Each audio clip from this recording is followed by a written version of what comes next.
Hey, this is Connor with Biker's Edge. Today I'm out riding the new Ibis Ripmo version 2. So I'm your everyday average Joe, middle of the road rider. I try to make these reviews very much for that same type of person. Keep them super simple. So if you like that, stick around. We're going to be talking about the Ibis Ripmo V2 today. It is a degree slacker, a little bit longer, much more progressive and coil compatible now. So they took their kind of all mountain long travel trail bike, kind of bumped it up just a little bit into that all mountain enduro category. So far it's pretty sweet, so stick around.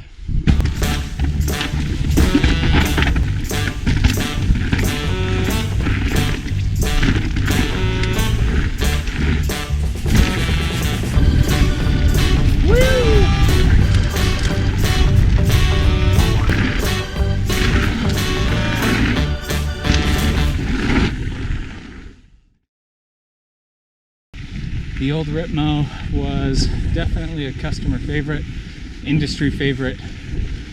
Everybody loved that bike. I felt that maybe it could have used a little slacker head tube angle, a little more progressive suspension. For the V2, they've done exactly that. I've given it a 1 degree slacker head tube angle. The seat tube angle remains the same. The reach gets just a little bit longer, and the suspension is more progressive and coil compatible. That was kind of funny. That was a weird feeling. So, out of the gate with pedaling efficiency, this bike is very much an Ibis. Ibis does a great job of making a super efficient bike that just feels really lively. So when you start pedaling, it just goes. All of their bikes have that feel to them, and this is no exception. Ibis bikes are just so fun to pedal. Even standing up and like sprinting, they just don't bob a lot. You don't lose a lot of energy to that rear suspension just bouncing up and down. They just encourage you to get up and kind of hammer. I have not weighed this bike yet, but if I had to guess, put it right under 30 pounds, especially with these tires on it. It's not going to be as light as, you know, that top of the line XTR build that I think comes in at 28 or 28 and a half. I think you could save most of a pound actually by switching to a little bit lighter weight tire. Okay, I'm about 20 minutes, maybe 30 minutes into this climb now. Kind of getting a good feel for the bike and how it feels. One thing I'd really like is a faster rolling set of tires for this terrain at least. Other than that, honestly the bike climbs great and I'd expect nothing less. It's an Ibis. They always do a great job of climbing. For being such a long travel and frankly slack bike, I just still put a lot of effort into making the bike climb well. It still feels pretty well balanced. So if you're the kind of rider that maybe does long rides, you're not always on rowdy terrain, or you have some pretty nasty climbs to get to your fun, rowdy downhills, this is one to look at. So I'm out here on Antelope Island today, which is really kind of a cool, unique place. And we got some friends here. Let's hope that friend decides to stay where he is. Hello? This hill sucks. Okay, that hill got really steep and the dirt's pretty soft, so it just slows you down, but holy, that was terrible. I did notice this bike on that really steep stuff starts to wander when you get going slow. I mean, most bikes are going to do that, but this one being pretty slack definitely does. And then front wheel wanted to pick up just a little bit. I think there might be a small penalty to how well it climbs now with the slacker front end, and even that longer reach just puts that wheel so far out in front. Got a little bit of some rocky stuff, which I love climbing over on an Ibis because I think Bike Mag says it all the time that it's a hover bike. So if you just keep pedaling over all that bumpy, rocky stuff, the back end really just doesn't get hung up, and it doesn't really affect your pedaling. You don't feel any feedback really in the pedals. You just keep spinning nice little circles and the bike goes over it.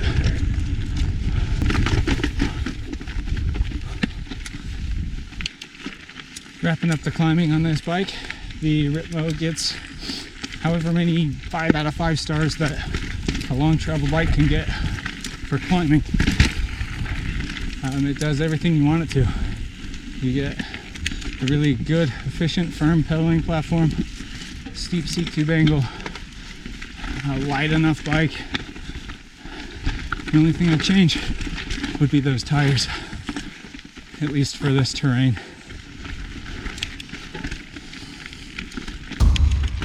All right, decided to turn this thing back around, head downhill.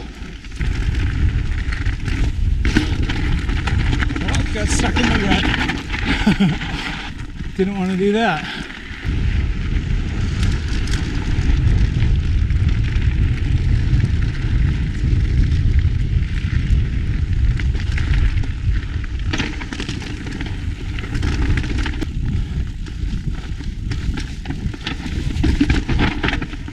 That's fun. So I think they've kind of nailed it. I'm taking the best things that everybody loved about the old Ripmo and just making it a little bit more capable.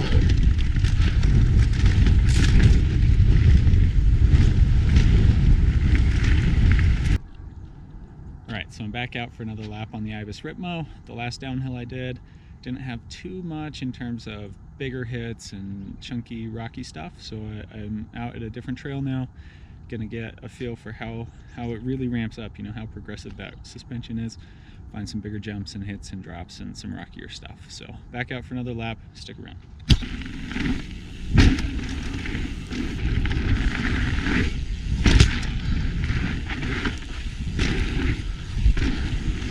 It still has that very fun, playful feel of the old Ripmo. You can still ride this bike plenty hard. It's not a full-on enduro bike still, but you can ride it plenty hard. And it's still super fun and versatile, just as like a normal trail bike.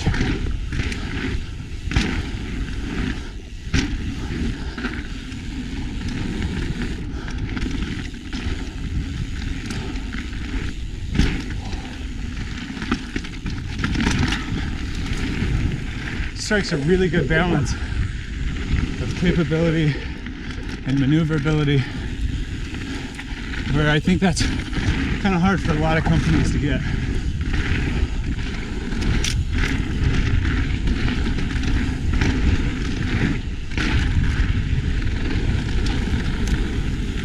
But despite what the numbers say and what this bike looks like on paper, it really is a very balanced bike, with how well it goes uphill, downhill, how capable it is versus how agile and maneuverable it is. It just seems to find a really good balance of all of those things.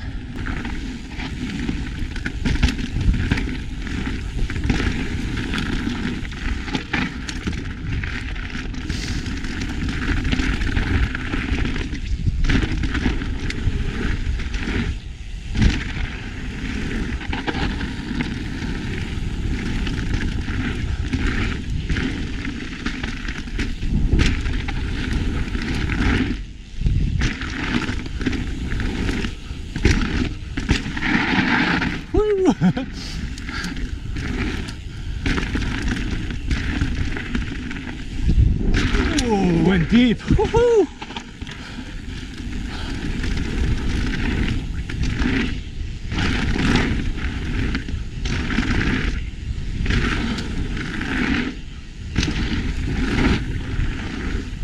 Oh, I lost all my speed in that corner.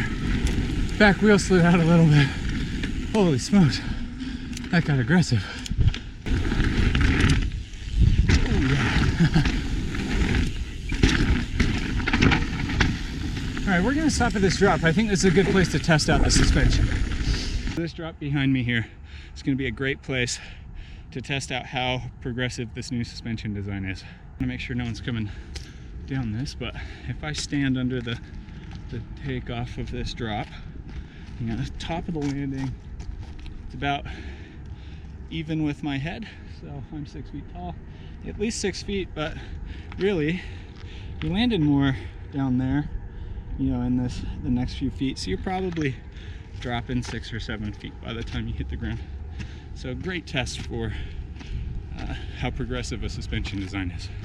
The idea is that it ramps up quite a bit at the end, so it doesn't just like clang into that bottom out, you know, it kind of rides right up to it, hits the bottom out and comes back. All right, I'm gonna slide my travel indicator all the way up on that shock. We'll check it after the drop, see how close we got to the bottom.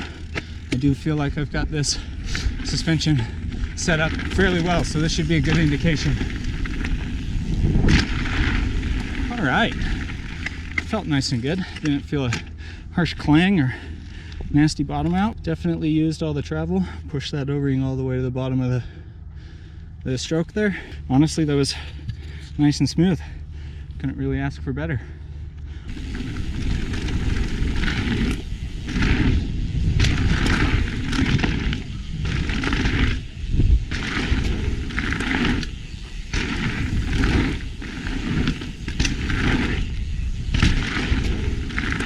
That was sick. I really like this bike. It jumps super well, rides really well, climbs really well. Damn, did Ibis make a perfect bike? So I think a lot of people are going to want to know how this new version compares to the old one. I've kind of been hinting at it through everything I've been saying. It really does feel a lot like the old one, except you can feel the extra progression they've added to that rear suspension platform. You know, you go off that bigger drop or hit the bigger jump, you can feel it ramp up. You don't clang all the way through to the bottom of your travel. That's the biggest difference I feel. Loses a little bit on climbing performance, but gains quite a bit with the more progressive suspension. If you have the old one, is it worth upgrading? Kind of depends on how you ride a bike. If you get a little more aggressive, ride faster and harder, I think it probably is worth upgrading.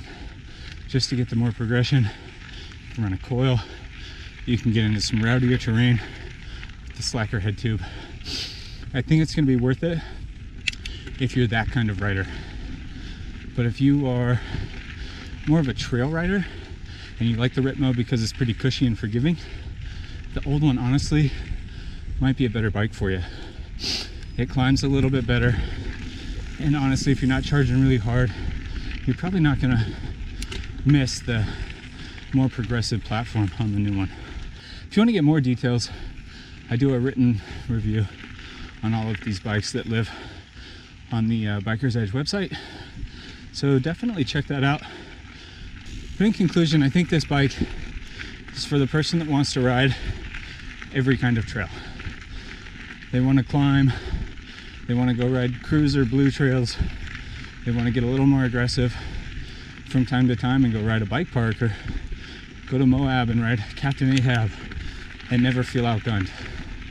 I think this bike's got you covered on just about every style of trail. I think it's going to be one of the more versatile bikes out there. I like what Ibis has done to update this. They kept the old Ripmo intact and just improved on it. If you like this review, be sure to subscribe to our channel. If you want to demo this bike for yourself, come on into Biker's Edge. We've got this bike in demo from medium to extra large. There might be a small on the way, I don't know. Check our website, it'll have a list of all of the available demo bikes. Yeah, thanks for watching, thanks for sticking around. We'll see you next time.